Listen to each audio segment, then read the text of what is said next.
చంద్రబాబు దళిత ద్రోహి అని విమర్శించారు మంత్రి ఆదిమూలపు సురేష్. దళితుల ఆత్మాభిమానాన్ని దెబ్బకొట్టే ప్రయత్నం బాబు చేస్తున్నారని మండిపడ్డారు. సామాజిక సాధికారత అంటే ఏంటో సీఎం జగన్ చేతల్లో చూపించారన్నారు. అధికార సాధికారత వైపు సీఎం జగన్ తమను నడిపిస్తున్నారన్నారు. దళితులకు ముఖ్యంగా వారి యొక్క ఆత్మాభిమానాన్ని, వారి యొక్క ఆత్మస్థైర్యాన్ని దెబ్బకొట్టాలి.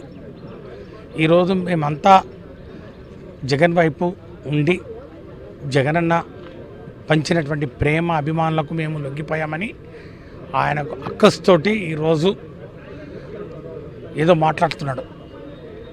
ఆయన ఆలోచన విధానం ఇదివరకే మనకు అర్థమైపోయింది.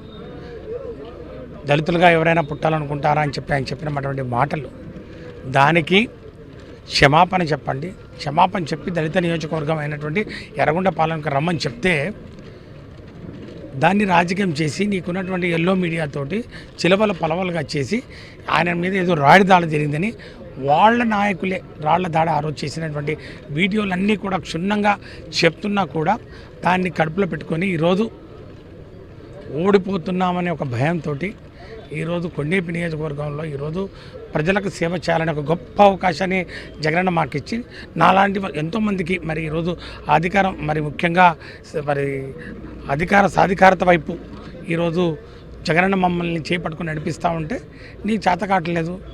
ఈరోజు మమ్మల్ని తోలనాడుతూ ఉన్నావు, దూషిస్తూ ఉన్నావు. ప్రజలు తెలుస్తారు రేపు ఎవరు చెత్త ఎవరు బంగారం.